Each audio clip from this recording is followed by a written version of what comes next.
こんにちは。レイラインアーティストの香りエモリです。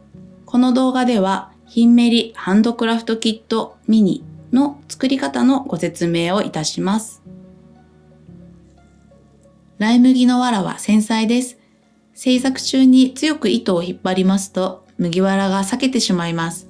力加減はご調整ください。それでは事前準備をご説明いたします。まず最初に藁をレシピに合わせた長さで必要本数切り揃えます。カットが必要なレシピの場合は定規で麦藁を1本先にカットしていきます。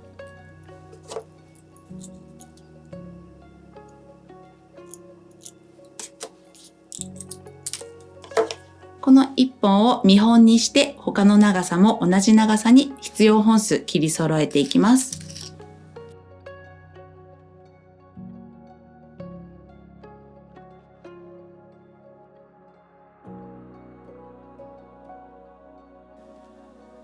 次は糸についてです。糸は1メートルほどでカットし、針に糸を通して製作していきます。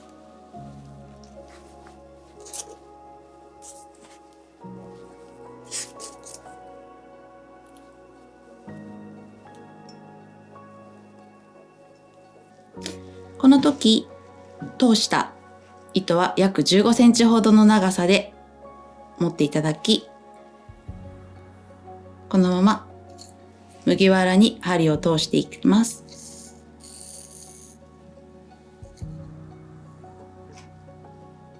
糸が足りなくなってきた場合は、必要な長さ、糸をまたカットをしていただき、糸端と糸端を合わせて結んでいきます。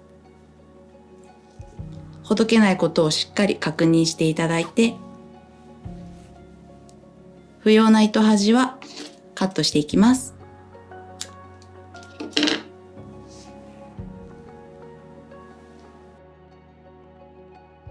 次に製作する際のポイントをご説明いたします。最初の肩結びをする場面が出てまいりましたら、糸端を約5センチほど残していただき、このように肩結びをしていきます。一度ですと外れてしまうので、もう一度肩結びをしていきます。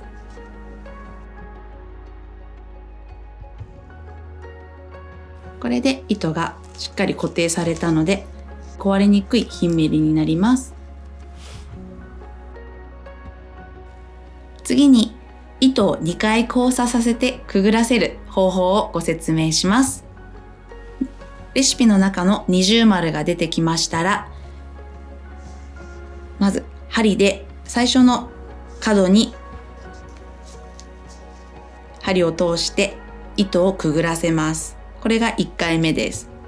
2回目はその隣の角に針を通して糸をくぐらせていきます。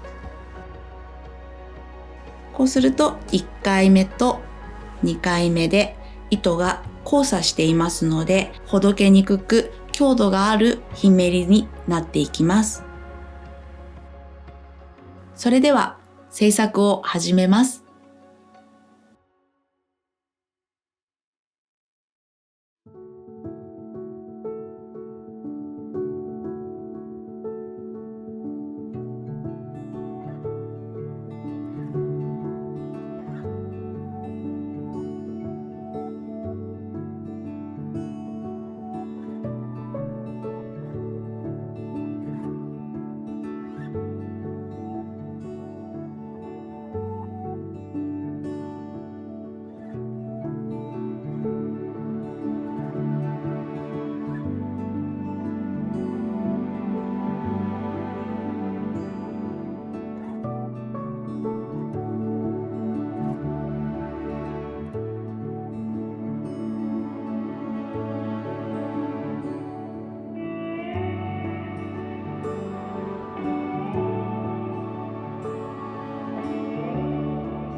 う。